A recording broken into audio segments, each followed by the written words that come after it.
Hello, friends. Uh, Welcome all of you to anthropology classes.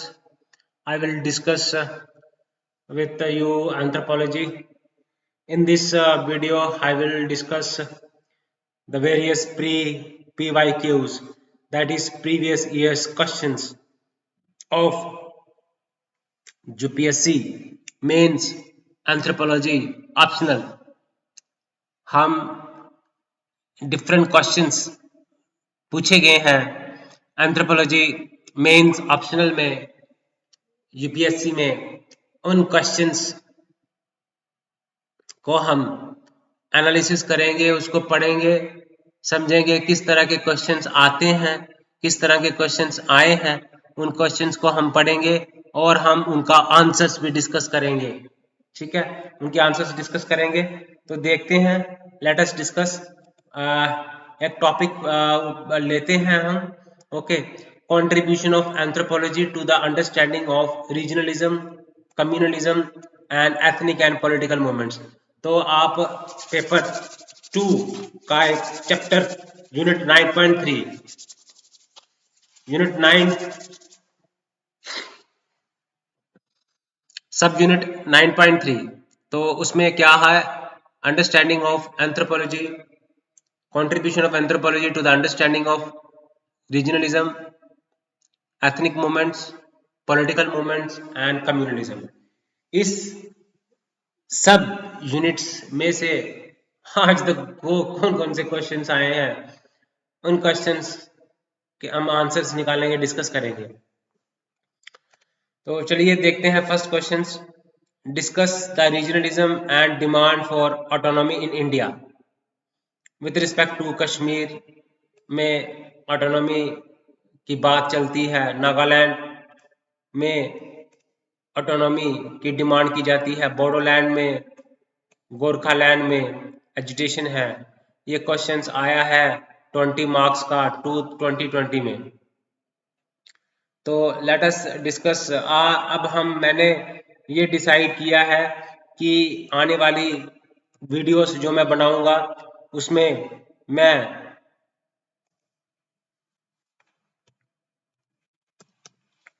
आपको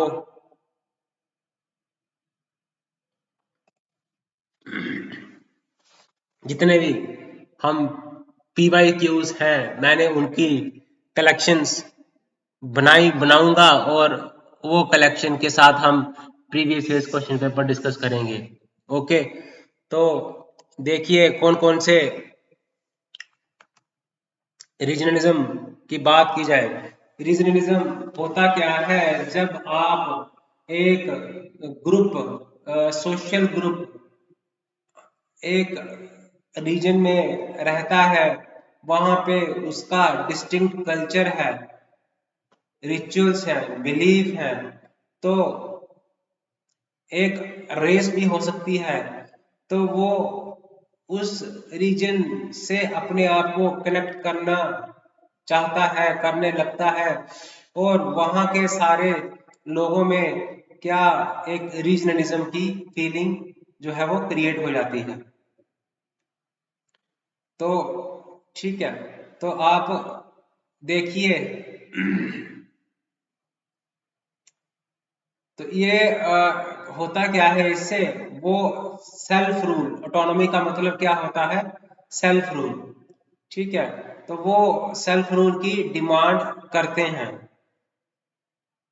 तो अब इनमें एंथ्रोपोलॉजी का पर्सपेक्टिव देखें हम. एंथ्रोपोलॉजी क्या है, एंथ्रोपोलॉजी क्या इस चीज को कैसे अंडरस्टैंड करती है. एंथ्रोपोलॉजी कहती है कि एक एनवायरमेंटल अडेप्टेशन है उस रीजन को लेके, और आ, वो समझती है इसको कैसे, इसको कहते हैं कि मार्जिनलाइजेशन, एक political marginalisation, economic marginalisation, social marginalisation, ऐसे वो इसको अंडरस्टैंड करती है. ओके, तो मूवमेंट्स जो होते हैं रीजनलिज्म के, ऑटोनॉमी के मूवमेंट जो होते हैं उसके कारण क्या है, एंथ्रोपोलॉजी के पर्सपेक्टिव से अगर हम समझें तो उसके कारण है गरीबी, उसके कारण है सोशल मार्जिनलाइजेशन, इकोनॉमिक मार्जिनलाइजेशन और डिस्टिंक्ट कल्चर है ना। ओके, और अटैचमेंट है टू लैंड और टेरिटरी के साथ। ओके, तो यही सारे फैक्टर्स हैं। अब देखिए, हम बात करते हैं कश्मीर। तो अब कश्मीर के जो मुस्लिम हैं वो उनका एक यूनिक कल्चर है, एक लैंग्वेज है, डिस्टिंक्ट आइडेंटिटी है। ओके, तो वहाँ पे ऑटोनॉमी की डिमांड की जाती है। ओके, तो वो एक वहाँ पे इस कारण वहाँ पे ऑटोनॉमी की डिमांड की जाती है। ओके, तो वो डिमांड करते हैं सेल्फ रूल। ओके, तो अब उसका है क्या, उनकी एक कल्चरल आइडेंटिटी है। ओके, इसमें आप देखोगे, अंडरस्टैंड करोगे। ओके, तो बहुत सारे कारण हैं इसके, है ना। तो एक हर एक मूवमेंट का अपना एक ओरिजिन है। ओके, तो ये एक एडमिनिस्ट्रेटिव इशू नहीं है, उनका एक सिंपैथेटिक व्यू से इसको अंडरस्टैंड करने की जरूरत है। इसको क्या करने की जरूरत है, इसको सिंपैथेटिक वे में इसको अंडरस्टैंड करने की। ओके, तो मैं आपको, मेरा मकसद क्या है, आपको मैं इसको सिंपल वे में इसको अंडरस्टैंड कराऊंगा। ओके, अब क्यों है ऐसे। ओके, तो अब कश्मीर की बात करें, उनकी अपनी एक लैंग्वेज है। तो अब उनका एक डेमोग्राफिक कंसर्न भी है। आप देखते हैं कि जो वहाँ के लोग हैं, कुछ पॉलिटिकल हेड हैं, वो डेमोग्राफिक इन्वेजन का मुद्दा उठाते हैं। उनके लिए क्या है, एक डेमोग्राफिक कंसर्न भी है। उनका लैंड को वो प्रोटेक्ट करना भी चाहते हैं और वो अपने आप को कल्चरली डिफरेंट मानते हैं। ओके, अब देखा जाए रीजनलिज्म, उनकी अपनी लैंग्वेज है कश्मीरी। ठीक है, तो वो एक प्रिंसली स्टेट्स थी, उसकी भी मेमोरीज उनके अंदर है। अब नागालैंड की बात करें, क्यों है, तो उनका भी एक बेसिकली एक सेल्फ रूल में वो रहे हैं नागास। तो डिस्टिंक्ट कल्चर है, उनके अपना रिचुअल है, कस्टम्स है। तो आपको जनरली, आपको मैं समझाने का जो तरीका है मेरा, वो बड़ा ही मैं यूनिक वे में समझाता हूँ, ताकि आपको जो कंसेप्ट है वो आपके दिमाग के अंदर घुस जाए। रीजनलिज्म, नागास क्या है, वो एथनिकली और कल्चरली डिस्टिंक्ट लोग हैं, कल्चर डिफरेंट है उनका। ओके, और वो सेल्फ रूल में रहे हैं काफी टाइम तक, क्योंकि वो एक इंडिपेंडेंट वे में रहे हैं। तो हेड वहां पे आपको बताया कि प्रिमिटिव टेक्नोलॉजी इकोनॉमी होती है, वो वहां पे अनरिटन रूल्स के द्वारा वो अपने आप को पॉलिटिकली चलाते थे, एडमिनिस्ट्रेशन रन करते थे वहां पे। सेंट्रलाइज्ड एडमिनिस्ट्रेशन तो नहीं था पहले, और उनका जो था वो अलग से वो रहते थे, उनका अपना विलेज हेडमैन होता था।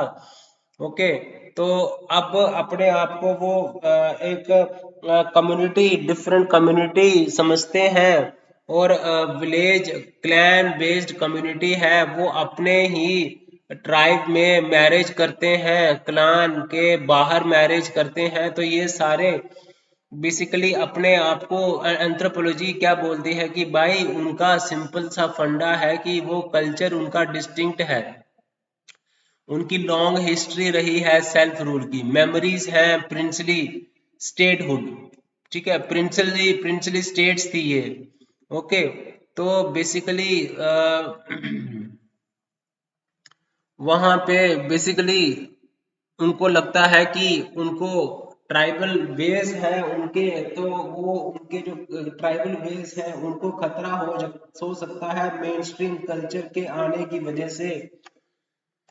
ओके, वो उनका एक किस्म का विलेज रिपब्लिक था, विलेज इंडिपेंडेंटली वो रन करते थे विलेज हेडमैन से, और उनके करते थे वो कामों को, और घूमते थे, अंडरस्टैंडिंग करते थे। इस वजह से जब एक मेन स्ट्रीम कल्चर, जब अदर कल्चर उनके ऊपर इन्वेजन करता है, डेमोग्राफिक इन्वेजन होती है, तो उनको लगता है कि वो ट्राइबल वे से आइसोलेट हो जाएंगे, और कारण इकोनॉमिक मार्जिनलाइजेशन भी है, पॉलिटिकल मार्जिनलाइजेशन भी है, डिस्टिंक्ट कल्चर भी है, डिस्टिंक्ट आइडेंटिटी भी है। इन सब कारणों की वजह से वहां पे मूवमेंट्स होते हैं, वो अपने कल्चर को प्रिजर्व रखना चाहते हैं, उनकी स्ट्रॉन्ग अटैचमेंट है लैंड के साथ। ओके, तो बोडोलैंड की बात करें, बोडोलैंड बेसिकली असम का एक ट्राइब है, उनका उनका लैंग्वेज है, उनकी अपनी कस्टम्स हैं, ट्रेडिशंस हैं। ओके, वो भी कहते हैं कि हमें इकोनॉमिकली सोशली मार्जिनलाइज्ड हैं, बैकवर्ड हैं, किसने, असम, असामी स्पीकिंग जो मेजोरिटी है। ओके, तो अब कहते हैं कि वो जब वहाँ बाहरी लोग वहाँ पे आएंगे तो उनकी लैंड छीन ली जाएंगी, क्योंकि उनका लैंड के साथ एक रिलेशन है उनका। ओके, तो ये सेपरेट बोडोलैंड स्टेट डिमांड करते हैं। ओके, तो अब बोडोलैंड टेरिटोरियल रीजन का गठन हुआ, इसमें उनको ऑटोनॉमी दी गई। अब गोरखालैंड कहाँ पे है, ये बेसिकली नेपाली स्पीकिंग कम्युनिटी है दार्जिलिंग में और सराउंडिंग एरियाज में। गोरखालैंड बेसिकली दार्जिलिंग में है, वेस्ट बंगाल में है। तो डिफरेंट लैंग्वेज इनकी नेपाली है ना, बंगाली पॉपुलेशन से ये डिस्टिंक्ट है। ओके, तो एडमिनिस्ट्रेशन का नेग्लेक्ट है। ओके, तो अब गोरखास क्या बिलीव करते हैं, यूनिक हैं। ओके, तो सेपरेट आइडेंटिटी है, not belonging fully to Bengal. तो Gorkhaland state, Gorkhaland territorial administration जो है उनको बनाई गई। तो एंथ्रोपोलॉजिकली थीम्स की बात करें तो कल्चर लॉस का उनको खतरा होता है कि हमारे कल्चर हमसे छिन जाएगा अगर बाहरी लोग यहाँ पे आके बस जाएंगे। तो अब उनका ये लैंग्वेज भी एक जैसे कश्मीरी है, बोडो है, जैसे नेपाली है, नागा डायलैक्ट्स है, नेपाली स्पीकिंग गोरखास हैं। ओके, एथनिक आइडेंटिटी है, स्पेड एथनिक ग्रुप मानते हैं कल्च, ठीक है। तो हिस्टोरिकल मेमोरीज हैं उनकी। तो बेसिकली जो रीजनलिज्म के मूवमेंट्स है, ऑटोनॉमी के मूवमेंट्स हैं, जो पॉलिटिकल नहीं है, ये सिर्फ पॉलिटिक्स ही इसको बढ़ावा नहीं दे रही है, इसका कल्चरल रूट भी है। तो हम देखते हैं कि देखो कितना प्यारा क्वेश्चन पूछा गया, और आपके अंदर मैंने कितनी जिज्ञासा डाल दी कि क्या ये दिक्कतें हैं। अब यूपीएससी आपको डायरेक्ट क्वेश्चन नहीं पूछती है कि डिफाइन कर दो जी रीजनलिज्म, डिफाइन ऑटोनॉमी, नो, उनको मतलब है कि आप कैसे इन चैप्टर्स के टॉपिक्स को, यूनिट्स सब यूनिट्स में टॉपिक्स हैं उसको आप अपने जो डे टू डे या कंटेम्प्रेरी इश्यूज है उसको कैसे आप रिलेट कर पाते हैं। कैसे आप अपने लाइफ को बेहतर कर पाते हैं। एडमिनिस्ट्रेशन में जब आएंगे तो इन्हीं एंथ्रोपोलॉजी को कैसे आप इम्प्लीमेंट करेंगे किसी भी प्रॉब्लम को अंडरस्टैंड करने के लिए। ओके, तो आप देखेंगे कि एंथ्रोपोलॉजिकल पर्सपेक्टिव क्या है। एंथ्रोपोलॉजी क्या बोलते हैं कि भाई उनका तो कल्चर ही अलग है, उनका कल्चर, वो ट्राइबल बेस है उनके, वो चाहे उनको खतरा है अपने अपने अस्तित्व का, ठीक है। वो उनका लैंड के साथ उनका एक रिलेशन है, वो लैंड ना खो जाए, उनकी उनकी एक एथनिक ट्राइबल एथनिक आइडेंटिटी है, उनकी एथनिक ग्रुप है, वो कल्चर है उनका डिस्टिंक्ट। तो ये सारे कारण है, ये एक पॉलिटिकल इशू नहीं है, ये एक इसका कल्चरल रूट्स भी है।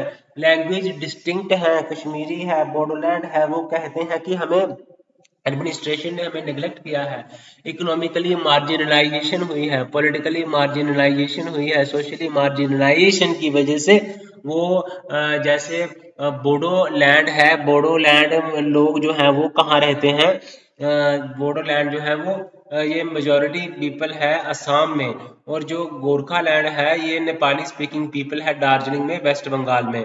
तो वो कहते हैं कि असम की जो मेजोरिटी स्पीकिंग है उनको उन्होंने नेग्लेक्ट किया है। तो गोरखा लैंड और हो गया, बोडो लैंड हो गया, बोडो कौन है वो असम में रहते हैं, नागालैंड है, नागास हैं, है ना, यूथ डॉर्मिटरी है वहां पे, मोरुंग। ओके, तो नागा आप देखेंगे कि कश्मीरी है, तो आप अपने अपने मेजोरिटी से वो अलग मानते हैं, लैंड, लैंग्वेज, पॉलिटिकल वॉइस, ठीक है।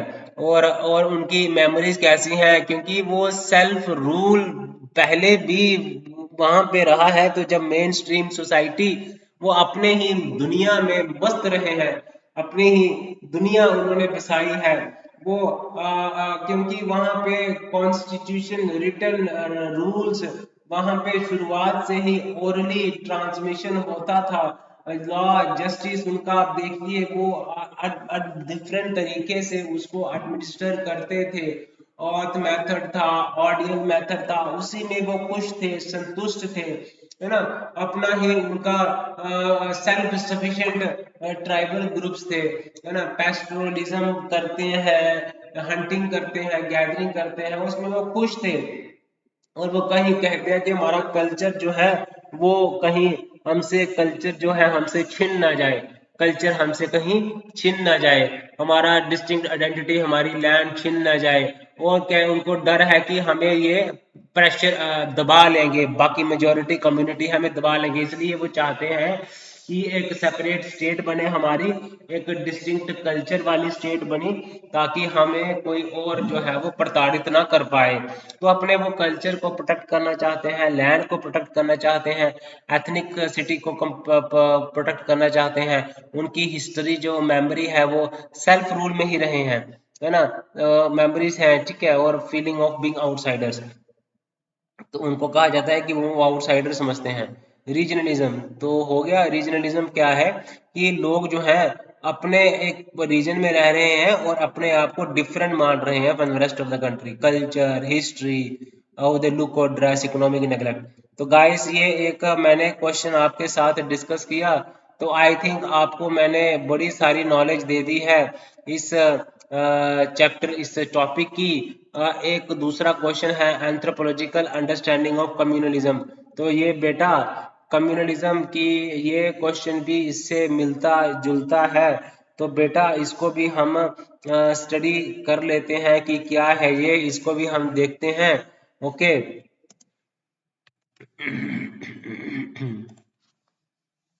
कम्युनलिज्म, कम्युनलिज्म में होता है कि एक पर्टिकुलर कम्युनिटी में लोग रहते हैं, वो कम्युनिटी अपने कम्युनिटी को सुपीरियर समझते हैं, दूसरी कम्युनिटी को वो एक मतलब सस्पिशियस की नज़र से देखते हैं। ओके, तो होता क्या है।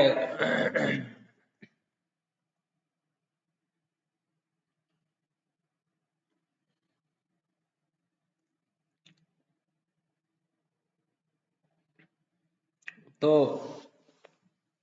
अब होता क्या है, एंथ्रोपोलॉजिकल व्यू पॉइंट से देखा जाए तो कम्युनलिज्म, तो कम्युनलिज्म क्या होता है कि जिसमें आप रिलीजियस आइडेंटिटी, आपका एक रिलीजियस आइडेंटिटी है, यूनिक आइडेंटिटी है, वो और वही जो है वो रूट बन जाए किसका, पॉलिटिकल मूवमेंट का, सोशल ऑर्गेनाइजेशन का। ओके। तो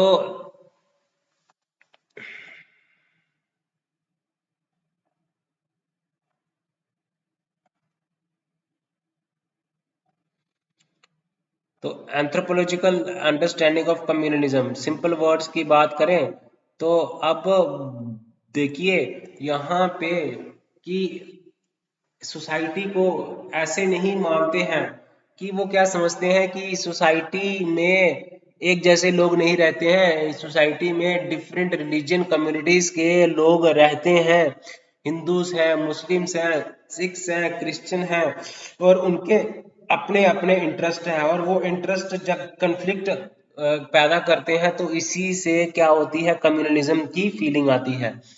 ओके।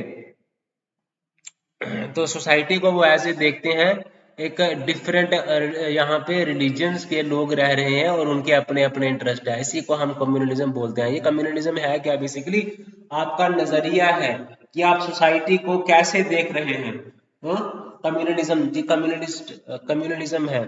तो अब जैसे सिर्फ अगर एंथ्रोपोलॉजिकल पर्सपेक्टिव से बात करें तो एंथ्रोपोलॉजी कहता है कि कम्युनलिज्म का मतलब ये नहीं होता कि आप, सिर्फ ये नहीं होता कि आप एक सोसाइटी को एज ए देखते हैं कि डिफरेंट रिलीजियस कम्युनिटीज यहाँ पे रह रही हैं, ठीक है, डिफरेंट रिलीजन्स यहाँ पे रह रही हैं। तो इसका मतलब होता है जो ग्रुप्स जो हैं वो आइडेंटिटीज बनाते हैं, अपनी आइडेंटिटीज बनाते हैं, और आइडेंटिटीज जो है, तो अब आइडेंटिटीज एक पॉलिटिकल बाउंड्री बन जाती है, एक सोशल बाउंड्री बन जाती है, इमोशनल बाउंड्री बन जाती है। ओके। अब एंथ्रोपोलॉजी आपको हेल्प करता है अंडरस्टैंड करने में कि क्यों लोग जो है अपनी कम्युनिटी को अटैच रखते हैं, और क्यों कन्फ्लिक्ट जो है वो हो जाते हैं। ओके। कि एंथ्रोपोलॉजिकल पर्सपेक्टिव्स क्या बोलता है, देखते हैं एंथ्रोपोलॉजिकल पर्सपेक्टिव क्या बोलता है। कि एक तो एंथ्रोपोलॉजी कहता है कि इंसान एक ग्रुप बनाता है, वो ग्रुप इसलिए बनाता है कि एक उनमें सेंस ऑफ सेफ्टी आती है, उनमें अब प्राइड आता है, फीलिंग ऑफ प्राइड आती है, feeling of us versus others. Okay. तो अब होता क्या है कि रिलीजियस आइडेंटिटी, तो लोग जो है वो अपने आप को एक सेपरेट और कंपिटिव, क्या होता है कि जो कम्युनिटीज होती हैं वो क्या करती हैं, अपने आप को वो एक सेपरेट ग्रुप समझती हैं, और दूसरे में वो क्या करते हैं, कम्युनल थिंकिंग आ जाती है। Okay. Social identity and group formation, ठीक है। दूसरा है कल्चरल बाउंड्रीज। तो कल्चर जो है वो बाउंड्रीज क्रिएट कर सकता है। ओके। तो आप देखोगे कि बेसिकली एक बाउंड्रीज बना देता है कल्चर, हमारा अलग कल्चर है, फूड हैबिट्स हैं, फेस्टिवल्स हैं। ओके। तो इसी से हमें ये भी पता चल जाता है कि कौन किस कम्युनिटी से बिलोंग करता है। तो अब जो बाउंड्रीज बनेगी कल्चर के बेस पे, वो किस कैसे बनेगी, वो बनेगी जैसे मैरिज रूल्स अलग, एक जैसे मैरिज रूल्स हैं वो एक ग्रुप बन जाता है, एक जैसे वर्शिप के रूल्स हैं वो एक सेपरेट ग्रुप बन जाता है, डाइटरी के रूल्स हैं। ओके। कल्चरल बाउंड्रीज हैं, सोशल आइडेंटिटीज हैं। ओके। Historical narratives. तो अभी मेमोरीज जो उनकी होती हैं वो शेयर करते हैं, मेमोरीज कहीं मीठी होती हैं, कहीं कॉपरेशन की मेमोरीज होती हैं, कहीं कन्फ्लिक्ट्स की मेमोरीज होती हैं। ओके। तो उन्होंने हमें मारा, हमने हिंदुओं ने मुस्लिम के साथ फाइट किया, ठीक है। तो ये फीलिंग जो है, ये मेमोरी जो है हमारी, हिस्टोरिकल मेमोरीज है, ये भी फीलिंग नहीं आती है कम्युनिटीज के, हमारे अंदर ये फीलिंग आती है, we were rulers, they persecuted us, we fought them. Okay. तो यही से आइडेंटिटी बनता है, और ये कम्युनिटी फीलिंग आती जाती है। कंपटीशन फॉर रिसोर्सेस, जब ग्रुप्स जो है वो रिसोर्सेस के लिए compete करते हैं, तो इसकी वजह से कम्युनल टेंशन आ जाती हैं। और एलीट एंड पॉलिटिकल मोबिलाइजेशन, और पॉलिटिकल पार्टीज एलीट लोग क्या करते हैं, इसी का फायदा उठाते हैं और कम्युनल आइडेंटिटीज के बेस पे वो क्या करते हैं, सपोर्ट को लेते हैं, पावर को मेंटेन रखते हैं।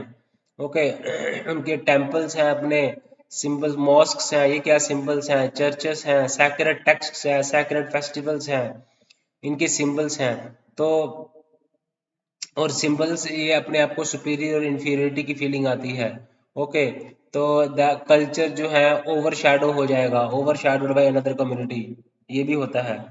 कल्चरल इनसिक्योरिटी, तो कम्युनलिज्म जो है ये जब आपके अंदर बहुत सारे कारण बन जाते हैं। ओके पॉलिटिकल, मैं अब ये मैंने समझो आपको कि मैं क्या समझाने वाला हूँ कि कल्चर जे कैसे कम्युनलिज्म को अंडरस्टैंड किया था, कम्युनलिज्म होती क्या है, बेसिकली एक फीलिंग आ जाती है कैसी फीलिंग आ जाती है, कैसे डेवलप होती है ये फीलिंग होती है क्योंकि कि जो हमारा जो सोसाइटी है, यहाँ पे डिफरेंट कम्युनिटीज के लोग रह रहे हैं, और डिफरेंट कम्युनिटीज के लोग डिफरेंट कल्चर शेयर करते हैं, रिचुअल्स शेयर करते हैं, कस्टम्स शेयर करते हैं। अब देखिए डिफरेंट जो कम्युनिटीज होती हैं उनकी फूड हैबिट्स डिफरेंट होते हैं, मैरिज रूल्स डिफरेंट होते हैं, है ना। और वो देखते हैं कि इनमें फियर होता है, कंपटीशन होता है, और उनमें जो हिस्ट्री होती है वो कहीं ना कहीं उनमें फीलिंग होती है कि हमने रूल किया, हमने इन्होंने हमें परसिक्यूटेड किया, है ना। तो ये फीलिंग जो है वो कम्युनिटी फीलिंग्स आती है, इसी को फीलिंग से खेलते हैं, पॉलिटिकल मोबिलाइजेशन करते हैं। पॉलिटिकल पार्टीज जो हैं इन्हीं वो इसी को बार बार दोहराते हैं लोगों के बीच कि पर्टिकुलर कम्युनिटी ने लूट की, पर्टिकुलर कम्युनिटी ने रूल किया, पर्टिकुलर कम्युनिटी ने पास्ट में, तो उनकी जो हिस्ट्री है वो उसमें नफरत पैदा कर देते हैं। तो वो कम्युनिटी से जब नफरत होती है उन हिस्ट्री से, तो फिर क्या होता है, फिर वो अपनी जो है कम्युनिटीज, दूसरी कम्युनिटीज के लिए उनके माइंड में हेट्रेड हो जाती है। तो ये होती है कम्युनिटी एंथ्रोपोलॉजी, ये कहता है कल्चर है डिफरेंट कम्युनिटीज का, है ना। पॉलिटिकल मोबिलाइजेशन करते हैं डिफरेंट पॉलिटिकल पार्टीज।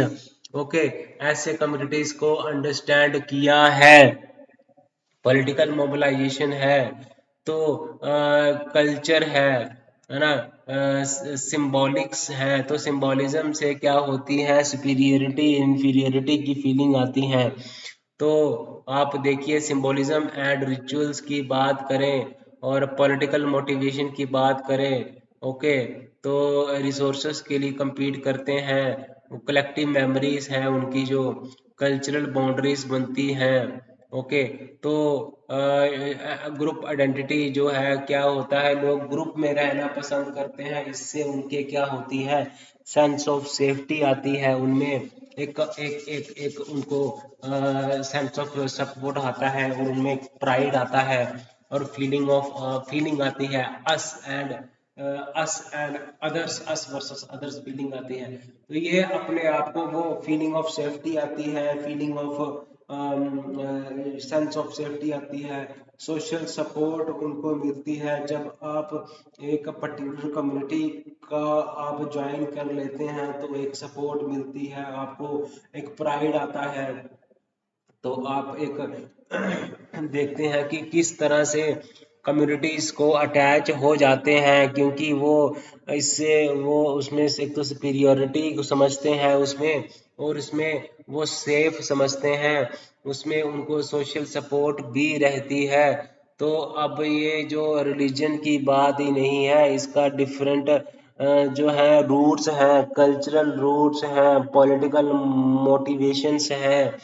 ओके तो इनके कन्फ्लिक्ट इंटरेस्ट हैं। ओके तो ये जो ग्रुप्स हैं, एक देखिए पॉलिटिकल बाउंड्रीज बन जाती हैं, इमोशनल बाउंड्रीज बन जाती हैं, सोशल बाउंड्रीज बन जाती हैं, इस तरह से आइडेंटिटीज बन जाती हैं। तो रिलीजन की बात नहीं, आप आइडेंटिटीज बनाते हो, हमारी एक अलग सोशल ऑर्गेनाइजेशन है, हमारी पॉलिटिकल ऑर्गेनाइजेशन, हमारी इमोशनल ऑर्गेनाइजेशन है, तो दैट इज कम्युनलिज्म। ठीक है। तो ये क्वेश्चंस भी मैंने आपके साथ डिस्कस कर दिया बेटा। तो आपने समझना है, डीप जाना है कि क्या है कम्युनलिज्म। कि जब सोसाइटी में आप समझते हैं कि सोसाइटी में बहुत सारी कम्युनिटीज रह रही हैं, इनका हमारे साथ कंपटीशन है, इनका कॉन्फ्लिक्टिंग इंटरेस्ट्स है, कंपटीशन है, जॉब के लिए compete करते हैं। ओके, ये कहीं ना कहीं जॉब के लिए compete करते हैं और कल्चरल सर्वाइवल की बात करते हैं। उनको लगता है कि दूसरी कम्युनिटीज का लैंग्वेज, कल्चर, कस्टम में ओवर शेडो कर सकता है, मार्जिनलाइजेशन है, ये सिंबोलिज्म है। तो कम्युनिटीज के पावरफुल सिंबल्स होते हैं, सैक्रेड टेक्स्ट, सैक्रेड फेस्टिवल्स, और सिंबल्स को कहा जाता है, ये सुपीरियरिटी और इंफीरियरिटी की फीलिंग आती है। तो कम्युनिटी की जो फीलिंग्स है, कम्युनल फीलिंग्स जो है वो और डीपन हो जाती है। तो ये कम्युनिटी है ना, तो ये कहीं ना कहीं ये वॉल्स का काम करती हैं। डिफरेंट हमारे मैरिज रूल्स हैं, डिफरेंट वर्शिप प्रैक्टिसेस हैं, तो ये वॉल का काम करती है ना। तो आप देखिए कि कल्चर्स जो है वो क्या करते हैं, बाउंड्रीज क्रिएट करते हैं कहीं ना कहीं। आप देखिए कल्चर्स अलग है, पॉलिटिकल मोबिलाइजेशन है, वो भी सोशल बाउंड्रीज क्रिएट करती हैं। कल्चर्स बाउंड्रीज है, कल्चरल कंपटीशंस है ना, कॉम्पिटिशन्स है, फिर सिंबोलिज्म है, का मेमोरीज उनकी ऐसी है, पास्ट की मेमोरीज हैं। तो ये चीजों को आपने डिस्कस करना है कम्युनलिज्म में, राइट गाइस। तो देखते हैं अगला क्वेश्चन क्या है। अगला क्वेश्चन है ethnicity and regionalism. Ethnicity and regionalism की बात अगर हम करें ओके, तो एक टॉपिक आया है एथनिसिटी एंड रीजनलिज्म के ऊपर। तो देखते हैं अब इसमें क्या लिखना क्या है। ठीक है। अब एथनिसिटी क्या होती है? एथनिसिटी बेसिकली एक ग्रुप ऑफ पीपल है, डिफरेंट एथनिक ग्रुप, मतलब एक ग्रुप है जिनका एक कल्चर है, एक लैंग्वेज है, इनका एक सोशल ऑर्गेनाइजेशन है, रिचुअल्स हैं, कस्टम्स हैं, ट्रेडिशंस हैं, एंसेस्ट्रीज हैं, डिफरेंट फिजिकल फीचर्स हैं। ओके, तो एथनिसिटी से क्या होता है, वो फीलिंग ऑफ सेफ्टी आती है, फीलिंग ऑफ बिलोंगिंगनेस आती है, यूनिटी आती है, एक उस कल्चरल ग्रुप में सेंस ऑफ यूनिटी आती है। तो एथनिसिटी क्या है? तो ये बेसिकली फॉर एग्जांपल बोडोस है असम में, मैंने बताया, गोरखास है, नागास है नागालैंड में, गोरखास है दार्जिलिंग वेस्ट बंगाल में, पंजाबीज है इंडिया एंड पाकिस्तान में, तमिल्स हैं इंडिया और श्रीलंका में।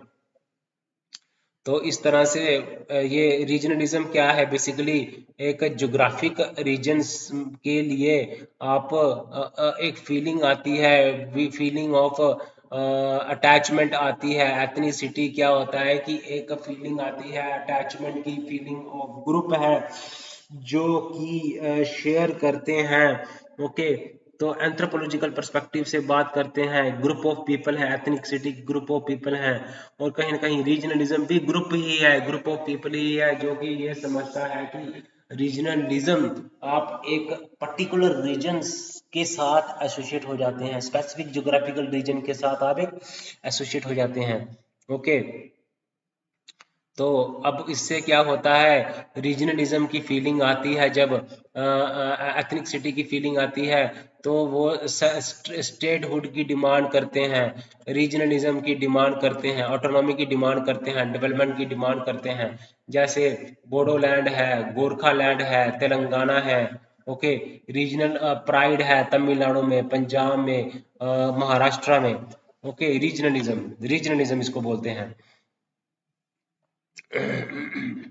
तो रिलेशन क्या है देखा जाए एथनिसिटी और रीजनलिज्म में। तो एथनिसिटी कहते हैं कि एथनिसिटी की वजह से रीजनलिज्म आ जाता है। ठीक है, रीजनलिज्म कैसे आता है, क्योंकि वो अपने आप को एक डिफरेंट एथनिक ग्रुप मानते हैं और ये बन सकता है। ठीक है, तो रीजन जो है अपना वो घर मानने लगते हैं कि हम लैंड हमारी है, डिस्टिंक्ट एथनिक ग्रुप्स हैं हम। ठीक है, अब देखा जाए अब एंथ्रोपोलॉजिकल देखा जाए कि एक तो मैं बताऊं आपको, फियर ऑफ कल्चरल लॉस है। ठीक है, फियर ऑफ कल्चरल लॉस है, ये देखना पड़ेगा एथनिसिटीज हु वी आर।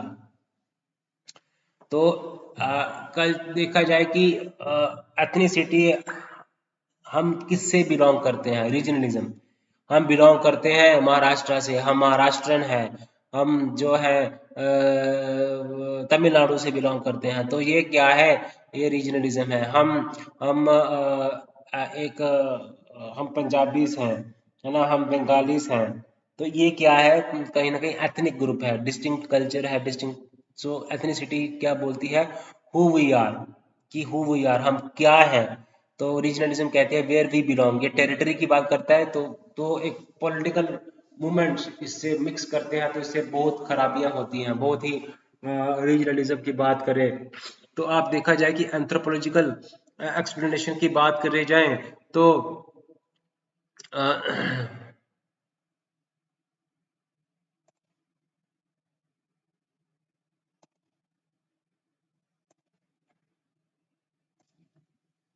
तो ये है रीजनलिज्म। बता ना क्या है रीजनलिज्म। और दूसरा ऑटोनॉमी क्या है, एथनिक सिटी क्या है। जब आप एक ग्रुप आपका बन जाता है, आपको लगता है कि हमारा इंटरेस्ट कॉमन है। और रीजनलिज्म क्या बोलती है, रीजनलिज्म कहता है कि जब हम किसी पर्टिकुलर रीजन से हम बिलोंग करते हैं, तो ग्रुप है, एथनिक भी एक ग्रुप है, सोशल ग्रुप है, और रीजनलिज्म भी एक ग्रुप है। तो तो इससे क्या होता है, जब एथनिक कन्फ्लिक्ट्स होते हैं, इससे एथनिक कन्फ्लिक्ट्स होते हैं, एथनिक ग्रुप होते हैं, उनमें आप देखिए कि कल्चर लॉस का उनको खतरा रहता है, उनको अपनी कल्चर लॉस का खतरा रहता है उनको। और क्या दिक्कतें हैं इसमें, आप देखोगे कि इसके साथ ही कल्चर लॉस तो रहेगा ही रहेगा उनको। और वो अपने आप को एक डिस्टिंक्ट कस्टम्स उनका होता है, फेस्टिवल्स उनके अलग होते हैं, उनके रिलीजन्स अलग होते हैं, डिफरेंट उनके टेम्पल्स हैं या मॉस्क होते हैं या गुरुद्वारास होते हैं, सैक्रेड टेक्स्ट्स होते हैं, सैक्रेड फेस्टिवल्स होते हैं।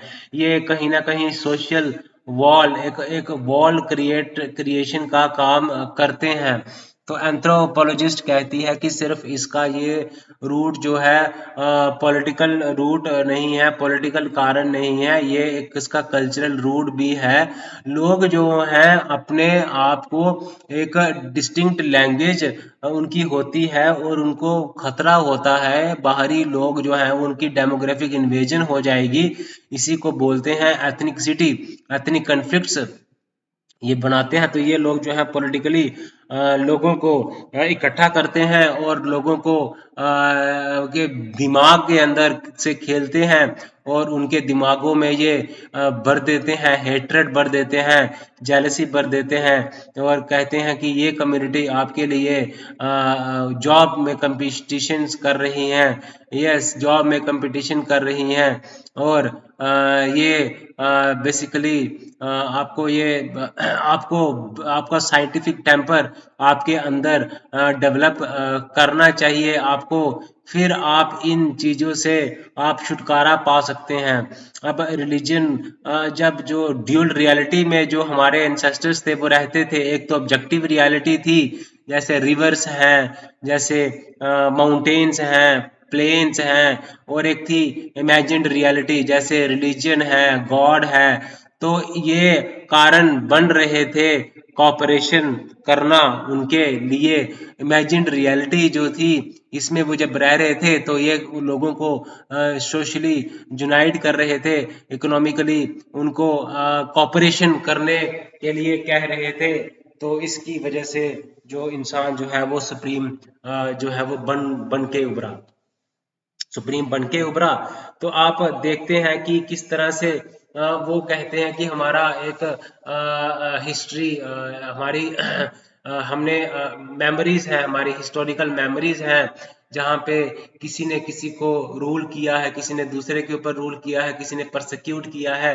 तो वो जो हेट्रेड है वो उनके दिमाग के अंदर भरी जाती है। ओके। तो और इसमें कहते हैं कि एथनिक ग्रुप्स के बीच में कंपटीशन है रिसोर्सेज के लिए। तो अब उनकी डिमांड होती है ऑटोनॉमी की, डेवलपमेंट की। ओके, तो अपनी वो कल्चरल लॉस का वो ढिंडोरा पीटते हैं, एथनिकसिटी। ओके, तो अब एथनिक आइडेंटिटी है उनकी। तो अब वो क्या होता है कि जब उनकी एथनिक आइडेंटिटी वो बनाते हैं, एक अलग पॉलिटिकल मूवमेंट वो लॉन्च करते हैं, अलग एक रिलीजन ग्रुप्स तो उनका होता ही है, वो जन्म से ही रिलीजन उनका डिसाइड हुआ होता है। लेकिन होता क्या है, एथनिक आइडेंटिटी जब वो अपने आप को एथनिक ग्रुप के तौर पे मानते हैं, तो उनमें फीलिंग आती है सेफ्टी की, यूनिटी की फीलिंग आती है। तो इससे क्या होता है, पॉलिटिकल आइडेंटिटी बनती है, पॉलिटिकल डिमांड वो रेज करते हैं, पॉलिटिकल डिमांड वो रेज करते हैं। रीजनलिज्म है, कम्युनिटी है, फीलिंग ऑफ वननेस है, सेफ्टी है, कल्चरल लॉस है। तो ये की वर्ड्स आपने याद रखने हैं। तो competition of ethnic competition for resources है, मेमोरीज है, शेयर्ड मेमोरीज हैं। ओके, तो ये क्वेश्चंस था एथनिक। एक और क्वेश्चन हमने डिस्कस किया एथनिक। हमने तीन क्वेश्चंस डिस्कस कर लिए। कौन कौन से डिस्कस कर लिए?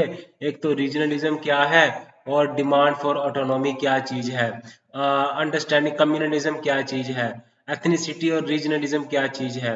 Okay, anthropological interpretation of ethnic and political movements. एक और क्वेश्चंस करते हैं, political and ethnic movements. Okay, आपको ये बताना है। ओके, इसके साथ आपने कंटेम्पररी केस स्टडीज भी आपने कोशिश करनी है, और आपने स्कॉलरली स्कॉलरली एक्सप्लेनेशंस एक्सप्लेनेशंस आपने प्रोवाइड करनी है। तो एथनिक और पॉलिटिकल मूवमेंट्स की बात करें, ठीक है। एथनिक मूवमेंट्स होता क्या है, जब आप एक एथनिक ग्रुप अपने आप को समझते हैं, तो वो अपनी डिमांड्स को फुलफिल कराने के लिए, उनकी डिमांड होती है ऑटोनॉमी की, सेपरेट स्टेट की, पॉलिटिकल डेवलपमेंट की। क्योंकि इकोनॉमिक मार्जिनलाइजेशन होता है उनका, पॉलिटिकली मार्जिनलाइजेशन होता है।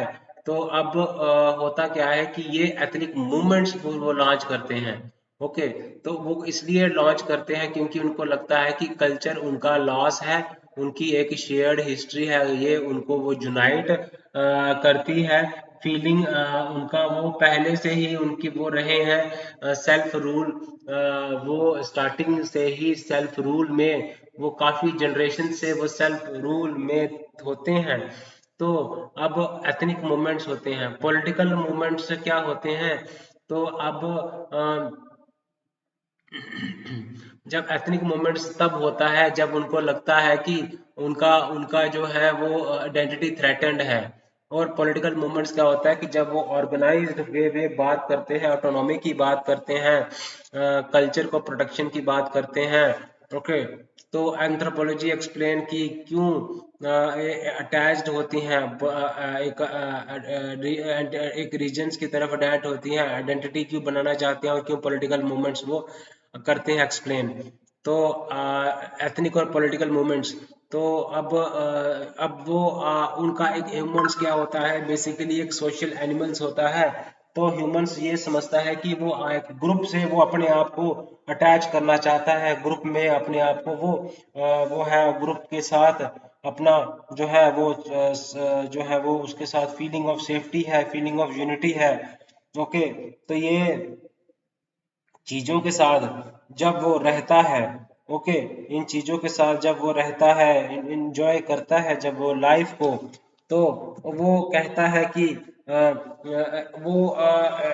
अगर वो एक ग्रुप क्यों बना लेते हैं, जब वो नेग्लेक्ट फील करते हैं, जब वो उनका साथ कोई अत्याचार होता है, डिस्क्रिमिनेशन होती है, थ्रेटन्स होता है। ओके, तो पॉलिटिकल मूवमेंट्स होती हैं, ये एंथ्रोपोलॉजिकल लॉजिक है।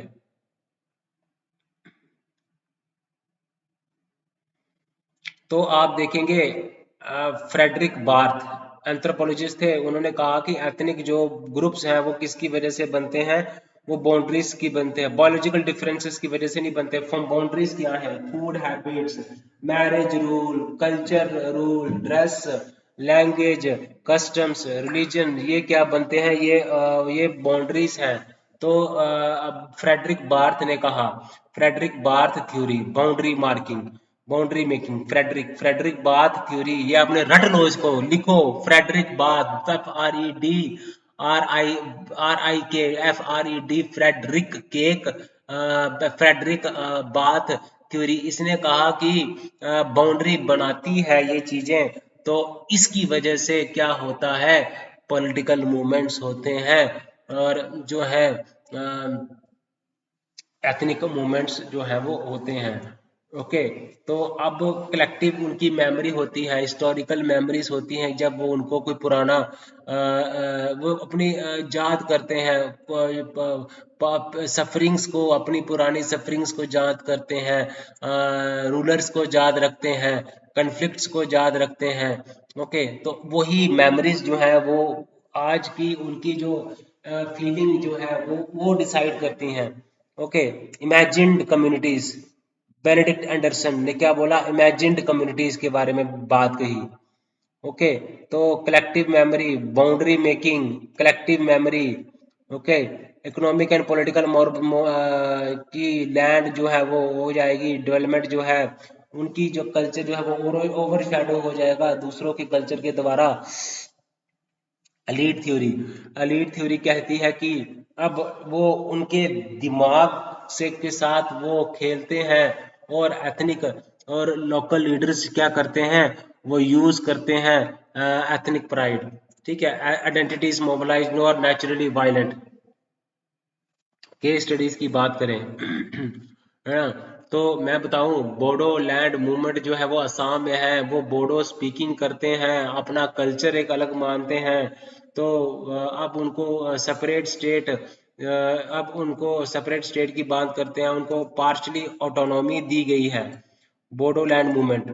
ओके, अब boundary making, political mobilisation.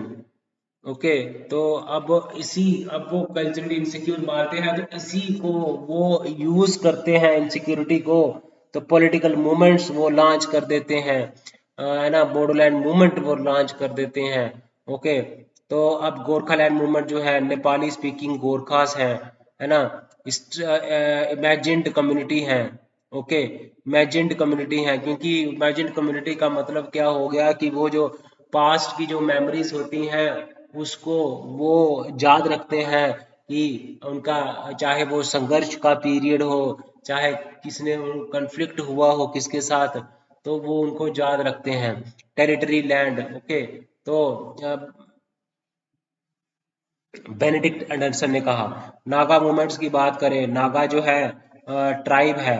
Okay, Naga tribe, तो ये डिमांड करते हैं ग्रेट नागालिम, सोवनिटी डिमांड करते हैं।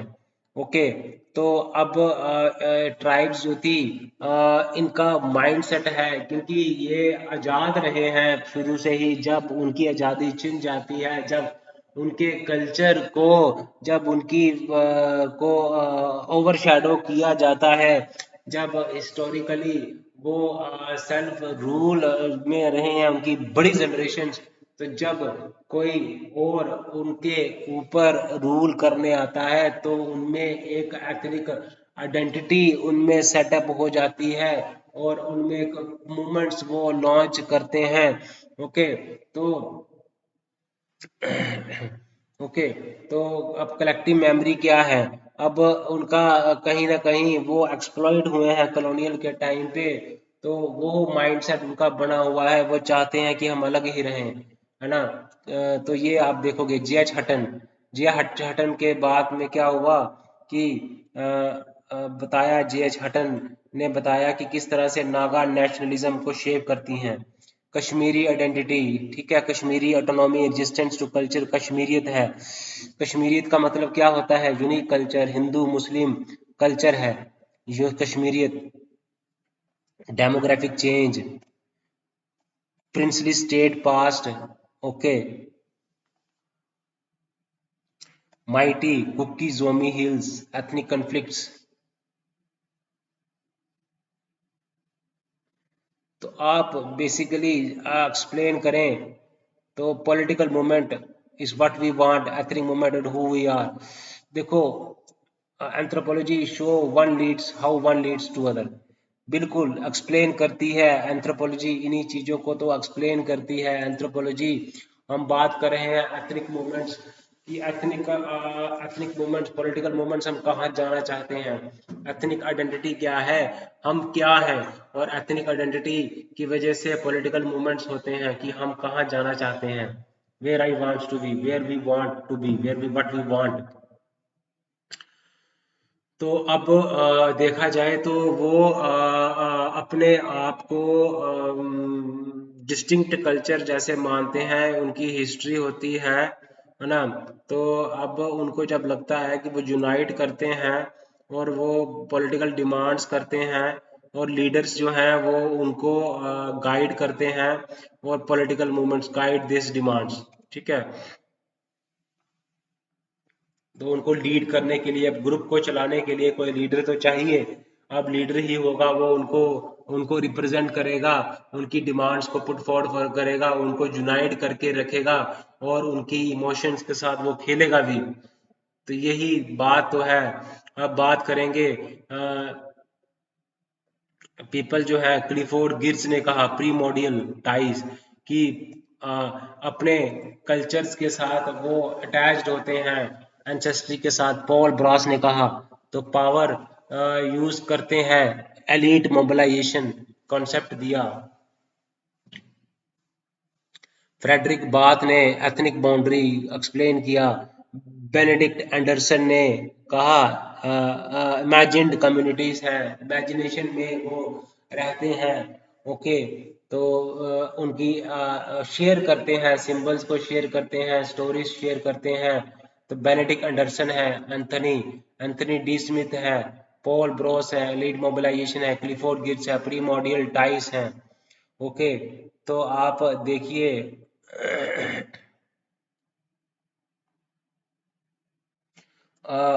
टॉपिक क्या था, हम टॉपिक क्या था, जरा किसी को याद भी है, हम पढ़ते जा रहे हैं। तो आप देखिए कि एंथ्रोपोलॉजिकल इंटरप्रिटेशन करनी है, एथनिक मूवमेंट्स, पॉलिटिकल मूवमेंट्स, तो एलीट की थ्योरी है, लीडर्स जो हैं वो इनको गाइड करते हैं, इनको मोबिलाइज करते हैं लोगों को। एथनिक मूवमेंट्स, एथनिक आइडेंटिटी है, तो वो उनका कारण क्या है वो बताया मैंने आपको, और क्यों वो लॉन्च करना चाहते हैं वो भी बताया, और कौन उनको लीड करता है, वो लीडर होता है जो लीड्स करता है उनको, okay, that keep them United.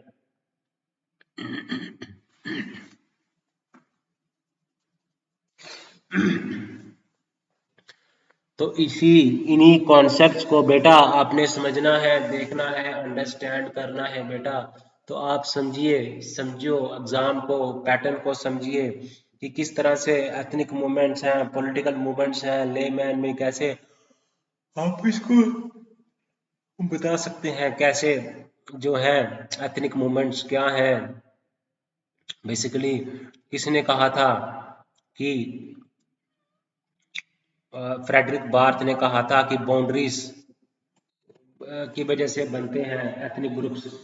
Frederick Barth ने कहा था, फ्रेडरिक बार्थ ने कहा था एथनिक बाउंड्री की वजह से बनते हैं एथनिक ग्रुप, कलेक्टिव मेमोरी की वजह से इमेजिन्ड कम्युनिटीज बनती है।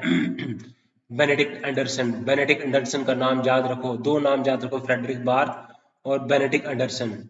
तो ये आप जब इसको मल्टीपल रिविजन करेंगे तभी ये चीजें आपको याद रहेंगी। आप सोचोगे कि एक बार पढ़ के मैं इसको रिटेन कर पाऊंगा, तो आई थिंक अगर जहाँ तो आपका माइंड बड़ा ही ज्यादा शार्प है, मेमोरी पावर बहुत ही स्ट्रांग है, तो वो अलग बात है।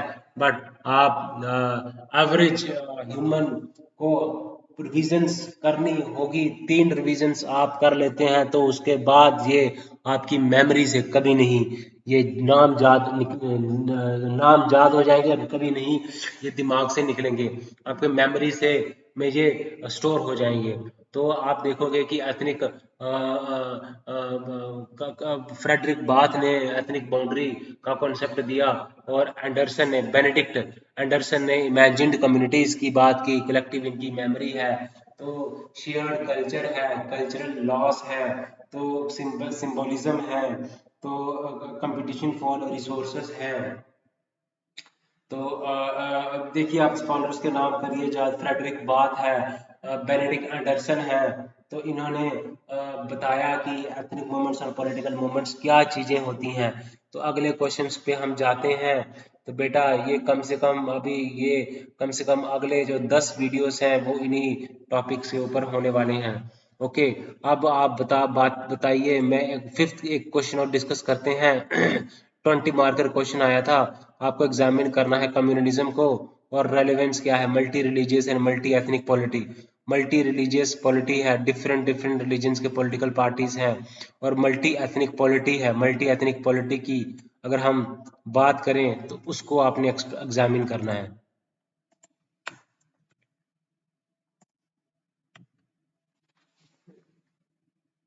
तो बेटा देखिए क्या चीजें, डरना नहीं है, ठीक है, डरना नहीं है। कम्युनलिज्म क्या है?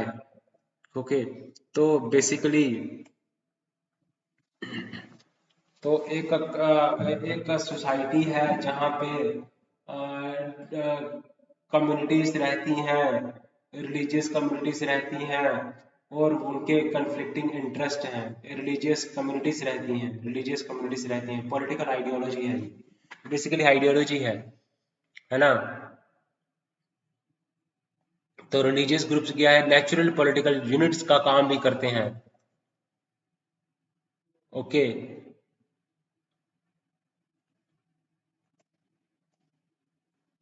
तो रिलीजियस आइडेंटिटी को इसको करते हैं। अब कम्युनलिज्म डेवलप कैसे हुआ ये भी आपको पता है।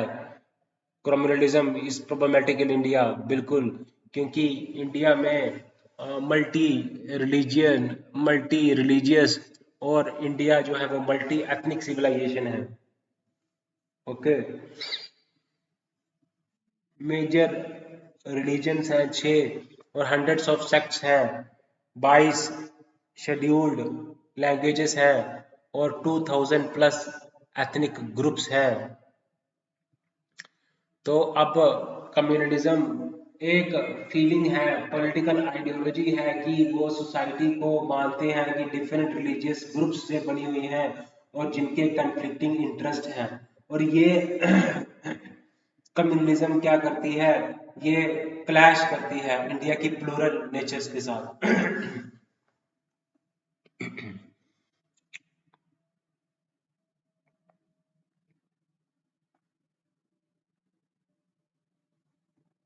तो इंडियाज की diversity, so it threatens national integration. आप देखिए गुजरात में जो राइट्स हुए थे, दिल्ली में जो राइट्स हुए थे, मुजफ्फरनगर में जो राइट्स हुए थे, तो ये कम्युनल राइट्स हो जाते हैं इससे। तो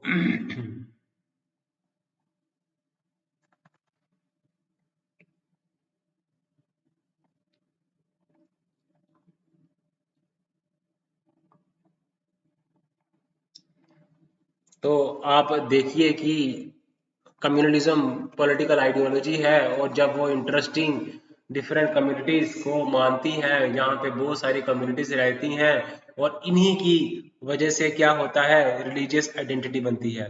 पॉलिटिकल मिसयूज है, ये क्या है, पॉलिटिकल मिसयूज है। तो आपने देखा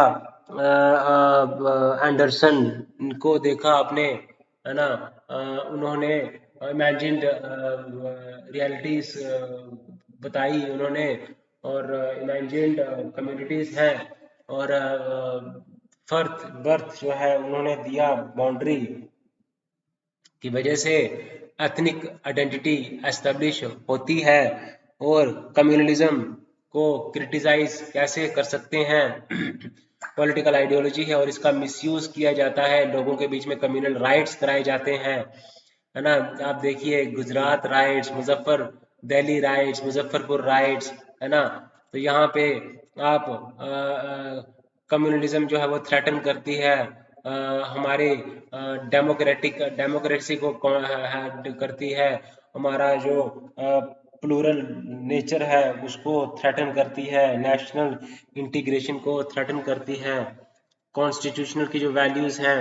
तो अब इसको अंडरस्टैंड करना बहुत ज़रूरी है कम्युनलिज्म को। तो कम्युनलिज्म को काउंटर करने के लिए क्या करना पड़ेगा? तो हेट स्पीचेस को कंट्रोल में करना पड़ेगा। हेट स्पीचेस को आपको इसमें जो है वो लॉस इन्फोर्स करने पड़ेंगे, और आप एजुकेशन प्रोवाइड करनी पड़ेगी। ओके, तो सेकुलर इंस्टीट्यूशंस को economic justice and inclusive development completeness. Okay, तो कम्युनलिज्म बिल्कुल इसका रेलेवेंस है। ओके, अब कम्युनलिज्म ही नफरत का काम करता है, तो इसको एड्रेस करना ज़रूरी है, क्योंकि इसके लिए हेट स्पीचेस को रेगुलेट करना ज़रूरी है, इंक्लूसिव डेवलपमेंट करना ज़रूरी है, सेकुलर इंस्टीट्यूशंस को प्रमोट करना बहुत ज़रूरी है, कॉन्स्टिट्यूशनल वैल्यूज इनकलकेट करना ज़रूरी है, नेशनल इंटीग्रेशन को कैसे हम प्रमोट कर सकते हैं। कम्युनलिज्म खतरा है multi religious, multi linguistic, multi ethnic, multi religious civilisation के लिए।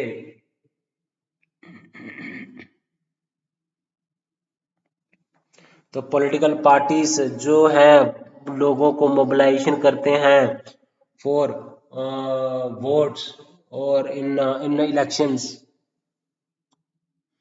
तो अब कम्युनिटी आइडेंटिटी क्या बन जाता है? एक शॉर्टकट बन जाता है वोट बैंक बनाने का। सोशल मीडिया पोलराइजेशन होता क्या है? तो मिस इन्फॉर्मेशन बड़ी ज़्यादा चलती है, हेट स्पीचेस बड़ी ज़्यादा फैलती हैं, र्यूमर्स बड़ी जल्दी फैलते हैं। ओके,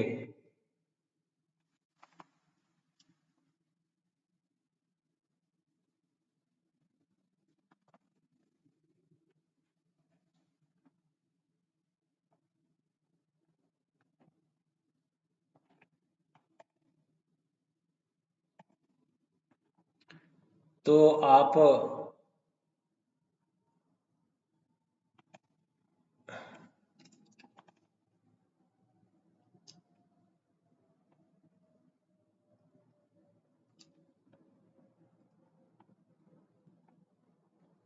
तो जैसे हम क्वेश्चन क्या था कि क्रिटिकली एग्जामिन करना है कम्युनलिज्म को और इसकी रेलेवेंस क्या है, and it's relevance for multi religious and multi ethnic polity of India.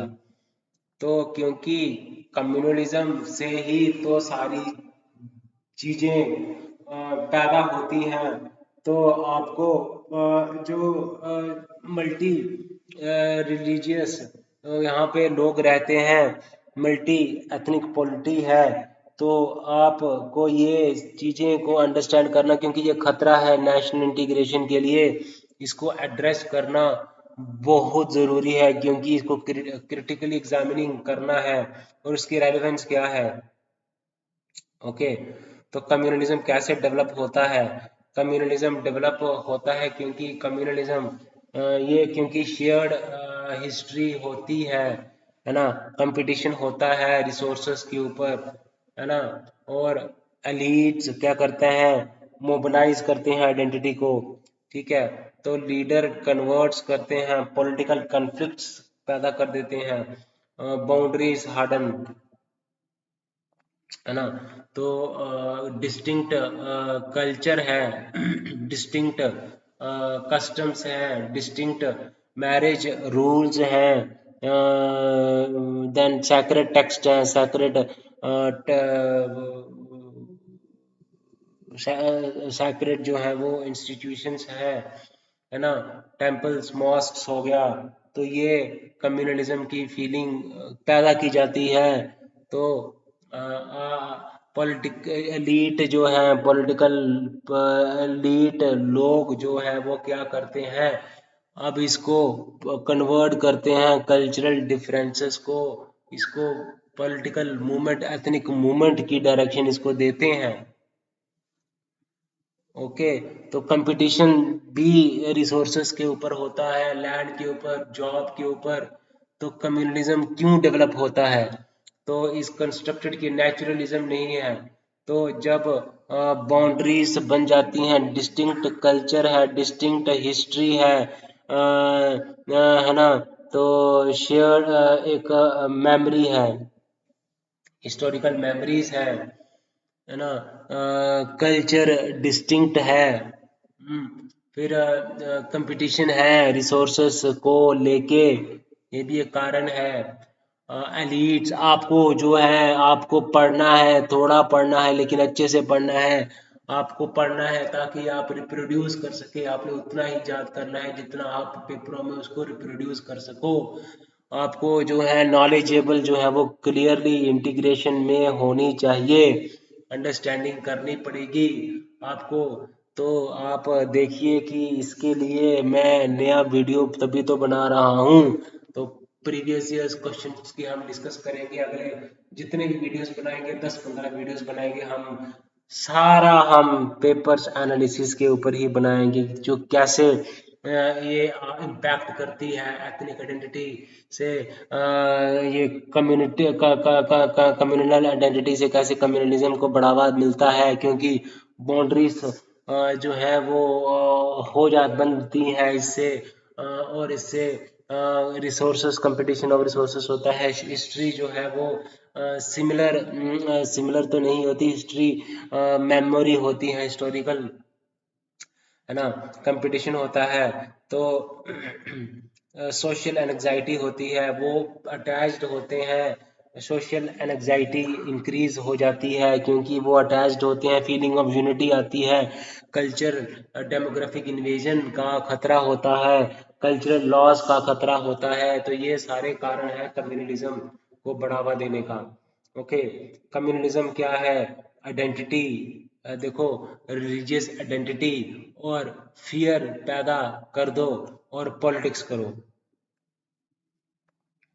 Problematic है इंडिया में, ठीक है, इंडिया की डाइवर्सिटी को ओवर सिंप्लीफाई करता है ये। कम्युनलिज्म सोसाइटी को 2-3 ब्लॉक्स में डिवाइड कर देता है, Hindu versus Muslim, whereas India is internally diverse. Hindus is equal one group, उसके अंदर कास्ट है, उसके अंदर डिफरेंट सेक्ट्स हैं, रीजन्स हैं, है ना। मुस्लिम्स हैं, एक ग्रुप है, अशरफ है, अजलाफ है, Kerala versus Kashmir versus UP.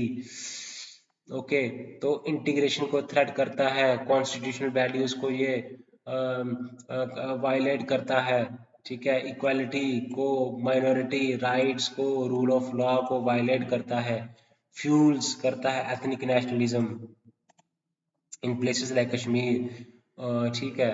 तो ये प्रॉब्लम है। ये आपको, आई थिंक मैंने इस टॉपिक को भी अच्छे से मैंने डिस्कस कर दिया है कि कैसे ये एक पॉलिटिकल आइडियोलॉजी है ये। ओके गाइस, तो गाइस इस वीडियो में हम यहाँ तक ही रखेंगे। हम नेक्स्ट वीडियो में आगे भी हम प्रीवियस ईयर क्वेश्चंस डिस्कस करेंगे। अगर आपने मेरे चैनल को सब्सक्राइब नहीं किया है तो मेरे चैनल को सब्सक्राइब कर लीजिए। तो guys take care, bye bye.